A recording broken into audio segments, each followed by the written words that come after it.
오늘 주신 하나님의 말씀 로마서 9장 22절에서 26절까지의 말씀입니다. 계시 말씀을 읽을 때 하나님의 음성을 들으시기 바랍니다. 만일 하나님이 그의 진노를 보이시고 그의 능력을 알게 하고자 하사 멸하기로 준비된 진노의 그릇을 오래 참으심으로 관용하시고 또한 영광 받기로 예비하신 바 긍휼의 그릇에 대하여 그 영광의 풍성함을 알게 하고자 하셨을지라도 무슨 말을 하리요? 이 그릇은 우리니 곧 유대인 중에서뿐 아니라 이방인 중에서도 부르신 자니라. 호세아에 그래도 이르기를 내가 내 백성 아닌 자를 내 백성이라 사랑하지 아니한 자를 사랑한 자라 부르리라. 너희는 내 백성이 아니라 한 그곳에서 그들이 살아계신 하나님의 아들이라 일컬음을 받으리라 함과 같으니라. 아멘. 하나님 말씀 가지고 긍휼의 그릇, 이런 제목으로 말씀을 드리겠습니다. 긍휼의 그릇. 오늘 본문 말씀으로 말한다면 우리는 긍휼의 그릇에 해당되는 자들입니다. 종종 성경에서는 사람을 그릇으로 표현을 하는데요, 우리는 하나님의 긍휼을 입은 그릇이다, 그런 뜻이죠. 긍휼의 그릇과 반대되는 개념이 진노의 그릇입니다. 진노. 하나님께서 노하셔서 이제 심판을 하기로 작정한 자들을 진노의 그릇이다, 이렇게 표현을 하죠. 그런데 성경을 좀 더 자세히 연구를 해보면 이 두 그릇의 정체성이 그렇게 큰 차이를 보이지는 않아요.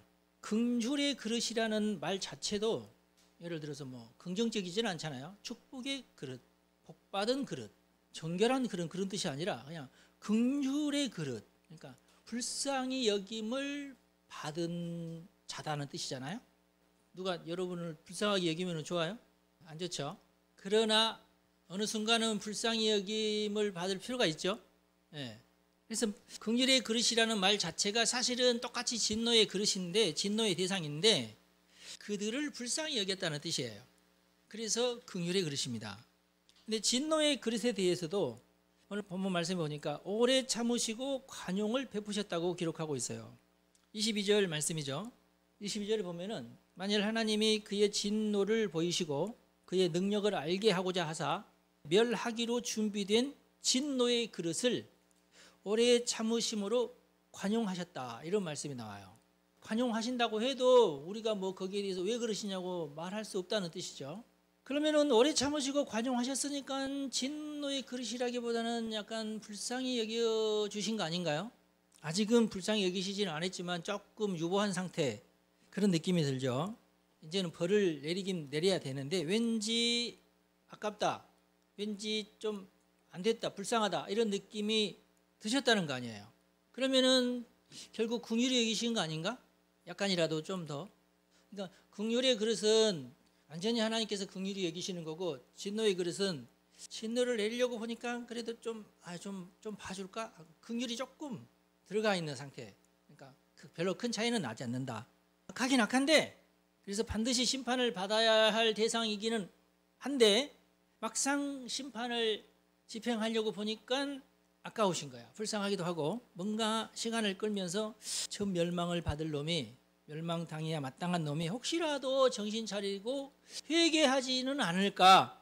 저놈이 저렇게 된 것은 4살 때 입은 상처 때문에 이상한 버릇이 생겼기 때문인데 살다 보면 자신도 스스로 반성하고 그 악한 버릇을 고치려고 하지 않을까. 그래서 우리 하나님께서 여러 가지 수를 써보시는 거예요. 전도하는 사람을 보내보시기도 하고 사건 사고를 통해서 심정에 어떤 변화가 생기지 않을까 기다리시기도 하고, 어떤 상황을 통해서 그가 회개하고 마음을 고쳐먹지는 않을까, 행동을 고쳐먹지 않을까, 이것을 하나님이 예상을 하시고 그 진노를 늦추신다는 거예요. 그래서 여러분, 운명론은 사실 의미가 없습니다. 하나님은 얼마든지 그 운명이 정해졌다고 해도 바꿔지기를 원하시는 분이시기도 해요. 예정론이 운명론하고 절대 같지 않습니다. 의미가 없어요.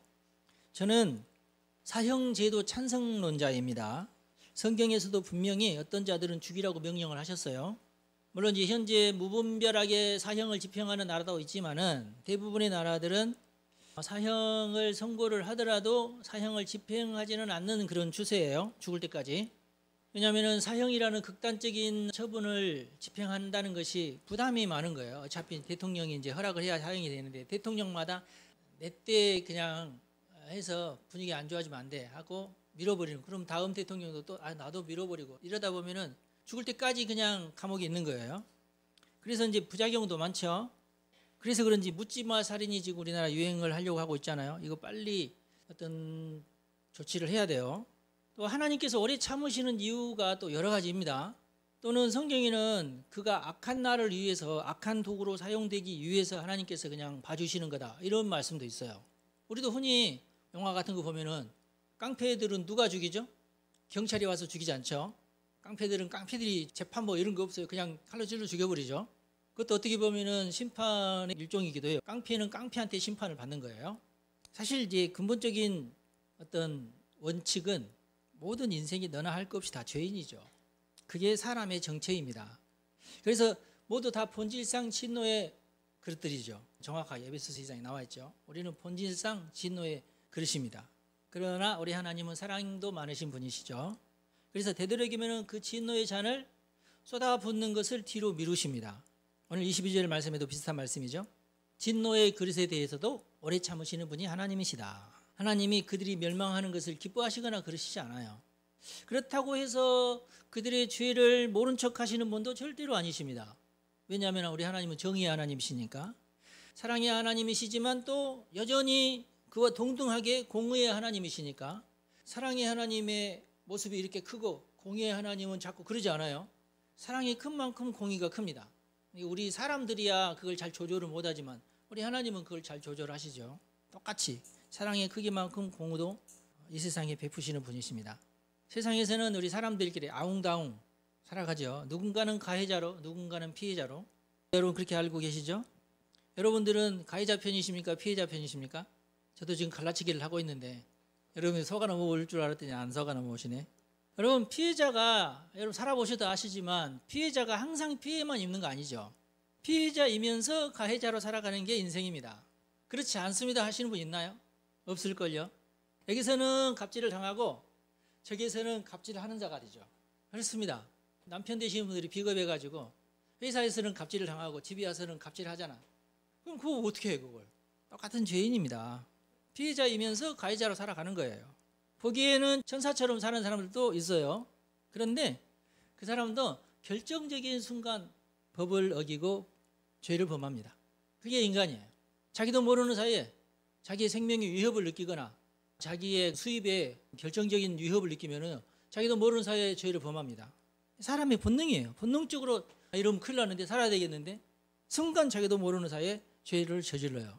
대부분의 사람들은 평생 이제 큰 죄는 저지르지 않고 가끔가다 이제 작은 죄를 저지르고 회개하거나 회개의 눈물을 흘리거나 범칙금 정도 납부하거나 뭐 그 정도로 살아가죠. 대부분의 사람들은. 또는 어쩌다 큰 죄를 한번 저지르고 평상시에는 자잘한 죄를 저지르고 그렇게 살아가는 사람들도 꽤 있고 또 반면에 어떤 사람은 매번 죄악을 계획을 하고 저놈을 내가 이렇게 속여 먹어야 되겠다. 이렇게 하면은 저놈이 이렇게 할 거다. 그러면 나는 이렇게 해서 돈을 벌어야지. 그렇게 범행을 계획을 하고 주도하고 여러 가지 상황을 예상을 하면서 이렇게 하면 이렇게 해야지 하면서 아주 명석한 사기꾼들도 많습니다. 나라의 사법 시스템이 아무리 철저하다고 해도 그리고 잘 돌아가고 있다고 해도 여전히 모든 죄에 대해서 정의를 구현하지는 않아요. 고소하지 않으면은 검사들도 얼마나 많은 사건 사고가 있는데 그럼 고소하라고. 고소하지도 않는데 막 고소하라니까 왜 그러냐고 하면서 하진 않아요. 근데 우리나라의 통계에 의하면은 전 세계에서 우리나라가 무고죄가 제일 많은 나라입니다. 그게 우리나라 현실입니다. 정치인들이 더 그렇죠. 결국은 우리 하나님의 공의가 세상을 다스린다. 우리 그렇게 믿어야 됩니다. 하나님의 공의 시스템은 굉장히 복잡합니다. 아버지의 죄를 자손 3, 4대까지 묻기 때문에 어떤 불행이 누구의 죄 때문인지 할아버지가 잘못해서 지금 내가 벌받고 있는지 고조 할아버지가 잘못해서 내가 지금 벌받고 있는지 몰라요. 할아버지가 그때 무슨 죄를 저질렀는지도 몰라요. 근데 그 벌이 나에게 오는 거예요. 억울하죠? 근데 어차피 내가 지은 죄도 또 내 후손에게 또 그렇게 전가될 것이기 때문에 억울하다고 할 수도 없어. 우리 하나님께서 그렇게 하시는 이유는 뭐예요? 어떻게든지 그걸 잘게 쪼개가지고 한 방 때리면은 다 죽을 건데 하여튼 5번으로 나눠서 때리는 거거든요. 어떻게 뭐 그렇게 하지 말고 그때 죽었으면 오늘 내가 없는데 뭐 그렇잖아요. 그 할아버지가 그때 그 죄를 저질러서 죽었으면 내가 없잖아. 어떻게 그렇게 해드려? 시작도 되기 전에 다 망해요. 아담부터 망했지. 그렇습니다. 그래서 우리 하나님의 지혜가 그 속에 숨어 있다. 그렇지만은 그 속에는 사랑도 숨어 있고 공의도 숨어 있는 거예요. 그러니까 또 개인의 능력도 천차만별입니다. 누군가는 어떤 피해를 당했지만 거기서 벗어나는 사람들이 똑같이 100명이 피해를 당했지만 어떤 사람은 잽싸게 벗어나기도 하고 어떤 사람은 전혀 벗어나지 못하고 계속 그 고통 속에서 끙끙대고 있고 그럴 수 있어요. 그러니까 그것은 또 개인의 능력 차이예요. 그래서 이것이 저 사람이 지금 벌을 받아서 지금 여전히 그 여파로 지금 고생을 하고 있는지 이걸 구분을 못하는 거예요. 그러니까 이게 조상 때문에 내가 어떤 피해를 당했지만 유전자가 아주 좋아가지고 후다닥 거기서 벗어나는 사람도 있고 여전히 못 벗어나는 사람도 있으니까 이걸 또 조상 탓이라고도 할 수도 없어요. 자기의 능력 탓이지. 어떤 사람은 머리는 좋은데 게을러가지고 얼마든지 열심히 하면 벗어날 수 있는데 나 여기까지 가면서 또 거기서 벗어나지 않는 경우도 있어요. 그걸 누굴 탓합니까? 그리고 이제 사회제도 변수가 또 어마어마하기 때문에 요동하자고 해서 다 성공하지도 않습니다. 제 주변에도 보면은 저렇게 똑똑하고 저렇게 학력도 훌륭하신 분이 이상하게 살고 있는 분이 있거든요. 그런 거 보면 참 희한해. 그런데 전혀 아닌 사람들도 잘 살고 막 그래요. 심지어 게으른 사람도 잘 사는 사람이 있어요. 이걸 그러니까 물론 대개는 이제 공부 열심히 하고 그런 사람이 또 성공의 확률이 많지만은 다 그렇지는 않다니 그런 뜻이죠. 사정이 이렇다 보니까 개인의 판단도 오리무중이죠. 또 각종 율법주의 덕분에 시대마다 율법주의들이 막 많지 않습니까? 엉뚱한 기준을 제시하고 엉뚱한 판단을 요구하고 그러다 보니까 정말 제대로 된 기준에 의해서 잘 돌아가고 그렇게 해서 결국은 성공하고 그러는 것이 측정하기가 불가능해요. 그래서 드라마에서 보면은 누구는 가해자고 누구는 피해자고 이렇게 나눠가지고 복수하는 것이 훨씬 그 분량이 많아졌어요. 바꿔진 세상에 우리가 지금 살고 있다. 지금 현재 이 시대에 공공의 적은 공산당입니다. 어떤 사람은 제가 이제 공산당 얘기하면 지금 언제적 얘기를 하냐고 그러는데 여전히 공산당이 있습니다. 제일 악한 자들이 제가 볼 때는 공산당이에요. 그래서 공산당들은 아예 자신의 공산당 신념을 위해서 거짓말을 하든 선전선동을 하든 내로남불을 하든 온갖 악한 짓을 다 하더라도 파렴치할 수 있어요. 왜냐하면 혁명을 위해서 그랬으니까. 혁명을 완수하기 위해서 한 거니까 잘한 거야. 거짓말도 잘한 거고 도둑질도 잘한 거고 뭐든 잘한 거예요. 그래서 그분들이 그렇게 뻔뻔할 수 있는 이유가 거기 있습니다. 그래서 같은 공산당들한테는 박수를 받아요. 잘했다고. 그 거짓말 잘했다고. 잘했어. 이번에도 어떻게 잘해서 우리가 이길 수 있었는데 그만 탄로나는 바람에 좀 그러고 있어요 지금. 근데 공산당의 그 혁명론 자체가 그래요. 그런 식이에요. 그들에게는 하나님도 없고 양심도 없고 도덕도 없습니다. 그런 걸 믿지 않아요. 하나님의 양심이나 도덕 이런 것은 형이상학적인 얘기잖아요. 형이상학에 대해서 이 사람들은 부정을 합니다. 양심이 어디 있냐는 거예요.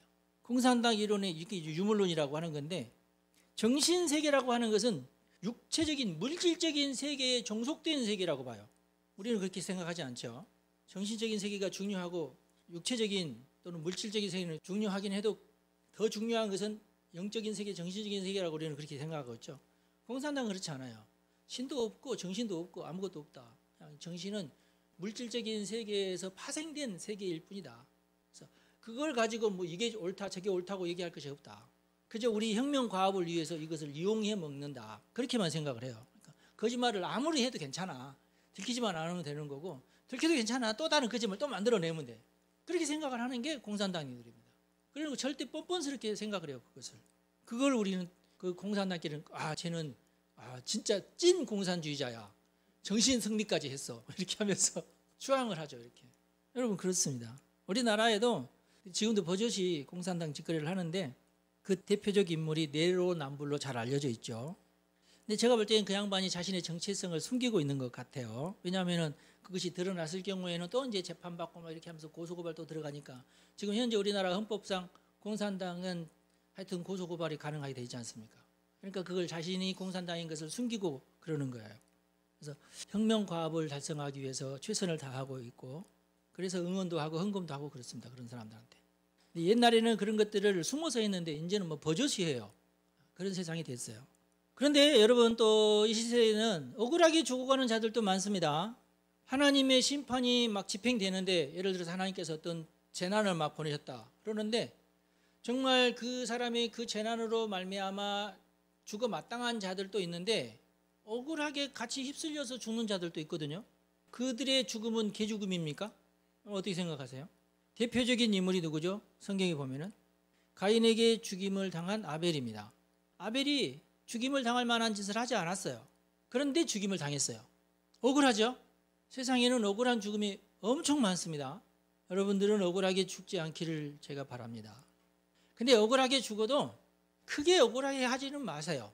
혹시 나중에 혹시라도 나는 그러기를 원치 않지만 혹시 내가 억울한 죽음을 당하게 되더라도 여러분 차분하시기 바랍니다. 왜 하나님은 이 세상에 사랑과 관용과 심판과 재앙이 막 뒤섞여 있도록 마치 방관자처럼 그렇게 하고 계시나 우리가 생각할 때는 좀 이상하게 생각할지 모르지만은 악한 자들인데 분명히 여전히 살아있고 나보다 더 잘 살고 억울하고 무고한 자들은 천지지변을 통하여서 저렇게 죽어가고 있고 불쌍하고 안타깝고 이해하기 힘들지만 우리가 하나님의 입장도 이해를 해볼 필요가 있어요. 왜 그런지에 대한 이유가 있습니다. 하나님 입장에서는 방점이 이 세상에 찍혀 있는 게 아니라 영생에 찍혀 있어요.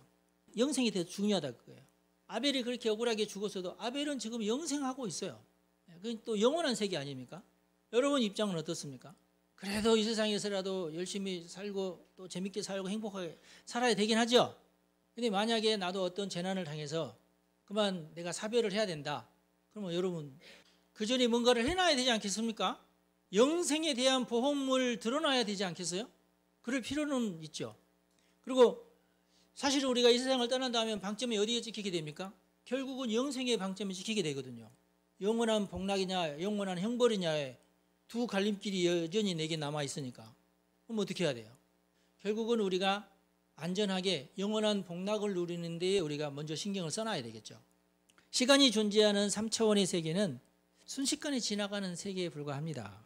중요하지 않다는 뜻이 아니라 중요성에 있어서 영생이 훨씬 더 중요한 세계다. 물론 이제 우리로서는 평생 열심히 일해서 아파트도 마련해야 되고 자식들도 이제 키우고 또 자식들도 결혼시켜야 되고 또 노후 자금도 마련해야 되고 건강을 위해서 이것저것 해야 되고 애들 키우느라 허리도 휘어지고 그런데 그런 중요한 일을 안 할 수 없잖아요. 근데 그거 열심히 하다가 정작 더 중요한 영생을 놓치게 된다면 그건 정말 억울한 것이죠. 허무하지 않습니까? 근데 이 세상에서 끝나는 것이 아니라 이 생이 더 중요한 영생을 위해서 준비하는 기간이라는 것을 우리가 절대 잊어서는 안 됩니다. 그래서 정작 이곳에서 해야 할 일을 다 이루지 못하고 갑작스럽게 우리가 봉변을 당해서 영생으로 넘어가더라도 최후의 심판은 모면을 해야 돼요. 그게 제일 중요합니다. 여러분 최후의 심판 재판석에 서야 되겠어요? 서지 말아야 되겠어요? 그 재판석에 서지 않을 수 있는 길이 있어요. 그게 구원이에요. 그게 구원의 의미가 바로 그겁니다. 여러분 우리가 이 세상에 살아가는 이 짧은 인생을 위해서는 아주 긴 세월이 필요합니다. 오래도록 노력을 해야 되고 일해야 되고 그러나 영생을 위해서는 그거에 비해서 굉장히 짧은 시간이 필요하죠. 적은 노력이 필요합니다. 그거 가지고 충분히 영생을 준비할 수 있어요. 비용도 그렇게 크지 않고 노력도 그렇게 부담스럽지가 않습니다. 우리가 교회 생활을 하고 경건 생활을 하는 이유가 뭘까요? 여기서 이제 질문, 핵심적인 질문이 나갑니다. 우리가 교회 생활을 하고 경건 생활을 하는 이유, 영생을 위해서입니까? 이 세상을 위해서입니까? 벌써부터 헷갈리기 시작하시네. 여러분 영생을 위해서는 우리가 교회 생활이나 경건 생활을 할 필요는 없어요. 영생을 위해서는 회개하고 예수님만 믿으면 됩니다. 간단하죠? 자기가 저주받을 인생이라는 것을 이해를 하고 그것을 인정을 하고 나는 예수 그리스도의 십자가 외에는 나를 구원할 자가 없구나 이것을 깨닫고 나는 죄인이 하나님 저를 용서해 주십시오. 영원한 세계로 저를 인도해 주십시오 하고 하나님에게 의탁을 하면 하나님께서 우리를 긍휼히 여기시고 그래 내가 너에게도 영생을 주마 하면서 영생을 약속을 해주면은 그 사람에게는 영생이 임하는 거예요. 아까도 제가 얘기했잖아요. 영생을 위해서는 큰 노력도 필요하지 않고 단지 딱 몇 가지만 필요하다. 내가 회개하는 마음 하나님 앞에 하나님을 믿고 하나님의 말씀을 믿고 예수 그리스도를 통한 구원의 이 복음을 내가 받아들이고 회개하고 이걸 받아들이고 세례만 받으면 돼요. 그러면 영생은 무조건 주어집니다. 할렐루야. 아셨죠? 그런데 왜 우리가 교회 생활을 하고 경건 생활을 합니까? 그건요, 이 세상에서 우리가 복 받으면서 살기 위해서 그러는 거예요. 교회 생활은 사실은 영생을 받은 사람들에게 주어지는 복 받은 삶이에요. 영생은 예수 믿고 회개하고 예수를 믿으면 영생이에요. 근데 그런 사람들이 그래도 이 세상에 남아있는 몇십 년 있지 않습니까? 그 남아있는 몇십 년 동안 그래도 복을 받고 그래도 이 복이 또 자녀들에게도 또 이어져야 되지 않습니까? 이 세상이 살만하게 편하고 좋으면 괜찮을 텐데 그렇지 않잖아요. 사건, 사고 어마어마하게 많고 아까도 제가 얘기했듯이 생사화복이 막 뒤엉켜져 있고 나의 삶이 저주 가운데서 또 살아갈 수밖에 없고 왜냐하면 나의 4대 할아버지의 죄까지 내가 다 짊어져야 되는 그런 상황이기 때문에 복잡하거든요. 이 세상이. 이 복잡한 세상에서 그래도 내가 복을 받고 살려면 교회 생활을 하면서 경건 생활을 해야 된다 그 말이에요. 답이 그거예요. 답이.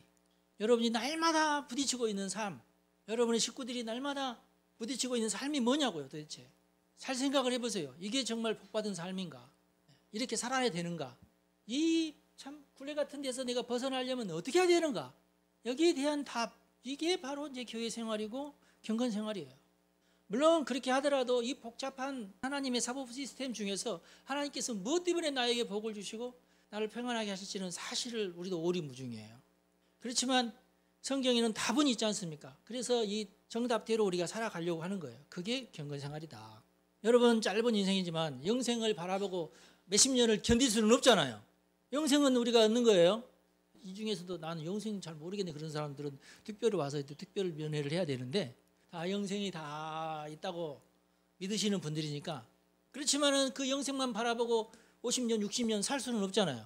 이 세상에서도 살아야 되는데 이 세상에서도 보람 있게 살아야 되고 행복하게 살아야 되고 즐겁게 살아야 되고 평안하게 살아야 되고 건강하게 살아야 되잖아요. 그렇잖아요. 그러기 위해서 우리가 경건 생활을 하는 거다. 우리는 본질상 진노의 자식들입니다. 23절에 보니까 이런 말씀이 있습니다. 또한 영광 받기로 예비하신 바 긍휼의 그릇에 대하여 그 영광의 풍성함을 알게 하고자 하셨을지라도 무슨 말을 하리요? 라는 말씀 있죠.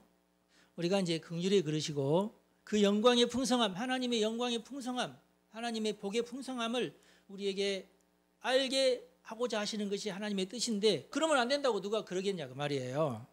긍휼의 그릇이란 결과적으로 예수를 믿고 구원을 받은 사람들을 말하는데 그들에게 하나님께서 영광을 보여주시고 그 영광의 풍성함을 알게 하시는 것이 하나님의 뜻입니다. 우리가 어떻게든지 이 영광을 더 많이 경험을 하고 알아야 돼요. 그래야 내가 행복하고 이 세상 살아가는데 하나님의 영광을 받은 자의 삶이 훨씬 더 찬란한 삶을 살 수가 있어요. 그래서 우리가 영광을 사모해야 됩니다. 그래서 하나님의 복을 받아가지고 내가 잘 살게 된다고 해서 그걸 가지고 이건 안 되죠. 하나님 저 사람한테 너무 큰 복을 주시는 거 아닌가요? 할 사람이 누가 있겠어요? 그런다고 해서 하나님께서 그럼 미안해 내가 그럼 좀 덜 줄게 얘한테 그러시지 않잖아요. 저는 미국을 연구할 때마다 너무 놀래요. 미국이 받은 복이요 어마어마해요. 어제는 제가 미국 그 북쪽에 있는 캐나다 쪽 가까이에 있는 세 주 땅덩어리는 우리나라보다 훨씬 더 큰데 인구는 100만 명 뭐 이런 수준이래요. 물론 산들도 많지만은 평야에서 농사를 짓는데 다 기계로 농사를 짓는 거예요. 거기서 나오는 곡물이 어마어마해요. 자기 미국인들 다 먹여 살리고도 남을 만한 그런 곡물을 생산을 해내는데 땅이 얼마나 비옥한지 우리나라 땅하고 비교를 해봤더니 우리나라 땅보다 10배는 비옥하대요. 우리나라 농부들 참 불쌍해. 크기도 어마어마하고 끝이 안 보이는데 다 비행기로 기계로 다 농사를 하는데 그 수확하는 그 품종도 세계에서 가장 좋은 품종이고 뭐 이러니까 그뿐만 아니라 요즘에는 거기에서도 석유가 막 나온대요. 농사도 짓고 석유도 캐고. 근데 석유를 안 캔대. 왜 그러냐면은 사우디에서 수입한 것이 훨씬 싸대요. 사우디의 석유가 다 떨어지면은 자기들 이제 캔다고 안 캐는 거예요. 석유값이 좀 더 올라가면. 근데 안 캘 것 같아요. 왜냐면은 석유 산업에서 이제 전지 산업으로 옮겨버렸잖아요. 산업 구조가지고 옮겨가잖아요. 땅 속에 황금을 묻어두고 안 캔다는 거야. 근데 하나님께서 그 나라에게 왜 그렇게 큰 복을 주셨어요? 하나님을 섬기고 하나님을 믿고 하나님의 법을 따라서 나라를 만들어 보자고 끙끙거리면서 경건한 자들이 모아가지고 자유민주주의라는 체제를 만든 나라가 미국 아니에요. 근데 그 체제를 그대로 배워가지고 와가지고 그걸 그대로 우리나라에 심으려고 했던 자가 이승만 대통령이고, 그래서 미국과 거의 비슷한 체제로 가고 있는 나라가 대한민국이에요. 그럼 다른 나라에는 달라요. 약간씩 달라요, 이게. 미국을 제일 닮은 체제는 그래도 한국이에요. 그래서 우리 하나님께서 미국도 복을 주시고 한국도 복을 주시는 겁니다. 근데 사람들이 하나님 왜 미국만 복 주십니까? 그럴 수 없잖아요. 그 뜻이거든요. 운명론은 하나님께 맞지 않으십니다. 우리 하나님에게도 자유의지가 있으십니다. 내가 복 주고 싶은 자들에게 내가 복을 주겠다 하시는데 안 됩니다. 불공평합니다. 그럴 자가 세상에 어디 있어요. 여러분들은 하나님께서 복 주시기를 원하시는 분들이 다 되시기를 바랍니다. 그게 핵심적인 거예요. 복은 하나님께 있지 않습니까? 또 사람에게도 자유의지가 있어요. 하나님에게도 자유의지가 있지만 역시 사람에게도 자유의지가 있어요. 누구든지 자기 스스로가 나는 악인이 되겠어 할 수도 있고, 나는 선한 사람이 될 거야 그럴 수 있는 거예요. 그 하나님께서 그러지 마 그러시는 분도 아니에요. 심지어 맨날 피해만 당하고 갑질만 당하고 그런 사람들이 나중에는 나는 나쁜 사람이 될 거야 그러지 않은 사람도 많아요. 맨날 피해를 당했지만 여전히 나는 착하게 살래 하시는 분들도 있어요. 또는 유복한 환경에 자라서 누구 한 사람 그 사람을 괴롭히지도 않고 바르게 잘 자랐지만 또 나중에 악한 사람이 되는 경우도 있어요. 그건 자기 스스로가 결정하는 문제지 누가 강요에 의해서 절대 그러지 않는다. 자기에 대한 주권은 자기에게 있다. 그게 성경의 진리입니다. 다만 구원만큼은 하나님의 뜻이다. 하나님의 은혜다. 하나님의 긍휼이다. 선한 사람이라고 다 구원받는 거 아니고요. 악한 사람이라고 다 심판받는 것도 아닙니다. 선한 사람이라고 할지라도 스스로의 의지로 회개하거나 어떤 예수를 믿지 않으면 구원은 없는 거예요. 근데 그렇게 해서 일부러 나는 구원받지 않겠다고 나는 그냥 예수 안 믿고 내 스스로 선하게 살다가 죽겠다. 그런 사람들도 많아요. 꽤 많아요. 근데 또 악한 사람일지라도 스스로 뉘우치고 회개하고 나는 하나님을 믿겠다. 그런 사람들도 많아요. 간증 들어보면 그런 사람 많습니다. 악인이 무고한 자를 죽였다고 합시다. 그 죽임을 당한 자가 심판받는 것일까요? 심판받지 않은 것일까요? 아벨의 죽음을 생각을 해보십시오. 심판받을 수도 있고 아닐 수도 있어요. 결국은 그가 하나님의 심판을 받아서 악인에게 칼에 찔림을 받아서 죽을 수도 있고, 그런데 그가 억울한 죽음일 수도 있고 마땅한 죽음일 수도 있고 그러는 거예요. 근데 그것을 누가 판단해요? 하나님이 판단하시지 어느 누구도 그 자신도 그걸 판단을 못해요. 자기가 왜 지금 현재 칼에 찔렸는지 자기도 몰라요. 그게 인생이다. 그러나 그가 만약 억울한 죽음을 당했을지라도 하나님의 계산은 이 생에서 끝나는 것이 아니에요. 결국은 그 후에 생이 있잖아요. 영원한 세계가 있잖아요. 그러니까 아직 하나님의 정의가 실현되지 않았으니까 영원한 세계에서 그 정의를 실현하시면 돼요. 하나님께서 예정하신 것은 뭘 예정하셨냐? 죄인들을 구원하시기로 예정하신 거예요. 예정된 구원이라고 하더라도 스스로 회개하지 아니하고 복음을 믿지 아니하면 그에게는 절대 하나님의 긍휼이 베풀어지지 않습니다. 여전히 구원받지 못한 채 한평생을 지내기도 해요. 근데 그가 만약 생의 마지막 순간에 회개하고 복음을 믿어서 구원을 받을 수 있긴 하죠. 근데 평생을 맨 마지막 순간에 하여튼 복음을 믿고 구원을 받아들이긴 했어요. 그래서 예정대로 구원 받았어요. 그렇지만 다행인 것이지 복된 것은 아니죠. 평생을 하나님의 복을 못 받고 살았잖아요. 그러니까 복된 것이 아니에요. 억울하지 않을까요? 물론 이제 끝내 회개하지 않고 믿지 않고 죽었다면 그런 결국 이제 심판의 대상이 되는 거죠. 그러니까 제가 드리는 말은 긍휼의 그릇이라고 해도 구원받지 못하는 사람도 있다. 진노의 그릇이라고 해도 구원받은 사람도 있다. 물론 긍휼의 그릇이 구원받은 사람이 많고 진노의 그릇 중에서 구원받은 사람들은 적겠죠. 아무튼. 그러나 긍휼의 그릇이라고 해서 다 구원받는 것은 아니다. 어떤 사람은 구원받지 못한다. 그래서 예정이라고 하는 것을 우리가 기계적으로 생각하시면 안 됩니다. 하나님의 예정을 스스로의 자유의지로 거부할 수도 있습니다. 그러니까 구원의 예약을 스스로 취소한 사람은 어떻게 구원을 강제적으로 깨할 수는 없어요. 우리는 이미 긍휼의 그릇으로 하나님의 은혜를 입었으니 우리 주변에 있는 아직 긍휼의 그릇이지만 아직 은혜를 입지 못한 자들에게도 복음을 전해야 될 줄로 믿습니다. 그게 중요하죠. 우리가 도울 수 있는 것은 복음을 전하고 그들을 어떻게든지 설득을 해서 유혹을 해서 성경에 보면 유혹이라는 단어까지 썼어요. 그들을 회개하고 복음을 믿게 하는 것이 우리의 남은 숙제다. 이렇게 생각하시면 될 것 같아요. 기도하겠습니다. 하나님 감사합니다. 우리는 본질상 진노의 자식들이었지만 예수 그리스도의 십자가의 보혈로 우리를 긍휼의 그릇으로 여겨주시어 감사합니다. 우리가 회개함으로 복음을 믿고 하나님의 자녀가 된 것은 하나님의 은혜가 아니면 결코 설명할 수 없는데, 이제 우리가 한평생 살면서 하나님이 주시는 복을 받게 하시고 모든 저주를 끊을 수 있도록 하나님 우리를 도와주시옵소서. 우리 주변에는 아직도 하나님의 긍휼을 입지 못한 자들도 있사오니 그들을 불쌍히 여겨 주옵소서. 그들의 마음을 위로해 주시고 소망을 주시고 보호해 주시고 평안을 주십시오. 우리는 무너져가는 가운데 구출된 자들입니다. 하나님의 은혜로 오늘에 이르게 하셨으니 감사합니다. 이제 우리가 영안을 열기를 원합니다. 아버지여, 우리 성도들의 영안을 열어주시고 하나님의 나라를 보게 하시고 하나님의 영광을 체험하게 하시고 하나님의 계획에 동참하게 도와주옵소서. 특별히 우리 성도들의 자녀들을 축복합니다. 자녀들에게 천군천사를 보내주시고 하나님의 긍휼을 입게 하여 주옵소서.